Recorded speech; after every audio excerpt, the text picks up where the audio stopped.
Sastra Indonesia kelas B. Pada video kali ini kita akan membahas mengenai fenomena pencemaran pada media air. Air merupakan kebutuhan dasar manusia. Tanpa air bersih, aktivitas sehari-hari seperti minum, memasak, dan menjaga kesehatan menjadi mustahil. Namun, di banyak wilayah perkotaan seperti wilayah kita saat ini maupun pedesaan, air yang tersedia tidak lagi layak untuk digunakan akibat terjadinya pencemaran.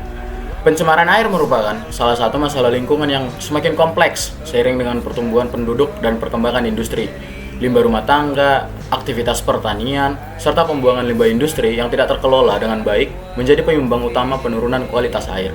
Sungai yang seharusnya berfungsi sebagai sumber air dan ekosistem alami kini berubah menjadi saluran pembuangan. Kondisi ini menunjukkan bahwa pencemaran air bukan sekedar persoalan individu, melainkan masalah struktural yang berkaitan dengan pola pembangunan dan lemahnya pengelolaan lingkungan, teman-teman. Berbagai aktivitas manusia telah memberikan tekanan besar pada kualitas air. Namun, persoalan ini tidak hanya berhenti pada perubahan kondisi lingkungan. Dampak nyata dari pencemaran air dimulai dirasakan secara langsung oleh manusia dan ekosistem. Disinilah pencemaran air berubah dari sekedar isu lingkungan menjadi masalah sosial dan kesehatan. Dampak pencemaran air tidak hanya berhenti pada perubahan warna ataupun bau dari air itu. Kandungan zat berbahaya seperti logam berat, bakteri, dan bahan kimia beracun berisiko menimbulkan berbagai penyakit, mulai dari diare hingga gangguan organ tubuh.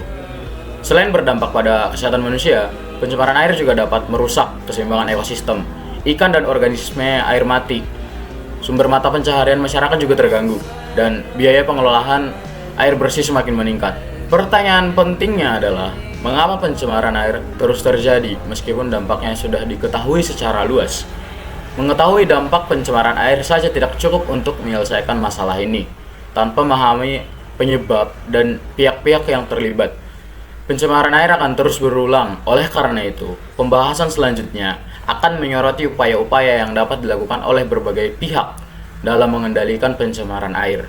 Yang pertama adalah peran pemerintah. Pemerintah memiliki tanggung jawab utama dalam pengawasan dan penegakan hukum lingkungan. Regulasi mengenai pengelolaan limbah harus ditegakkan secara konsisten, bukan hanya sebagai formalitas kebijakan. Yang kedua adalah peran industri. Industri perlu menerapkan sistem pengolahan limbah yang ramah lingkungan. Pembangunan ekonomi tidak seharusnya mengorbankan keberlanjutan sumber daya alam. Yang ketiga dan yang terakhir adalah peran masyarakat. Masyarakat juga berperan penting melalui perubahan perilaku, seperti tidak membuang sampah ke badan air dan menggunakan bahan kimia rumah tangga secara bijak. Nah, upaya pengendalian pencemaran air menunjukkan bahwa masalah ini tidak berdiri sendiri dan tidak dapat diselesaikan oleh satu pihak saja. Keterlibatan pemerintah, industri, dan masyarakat menjadi kunci dalam menjaga kualitas air secara berkelanjutan.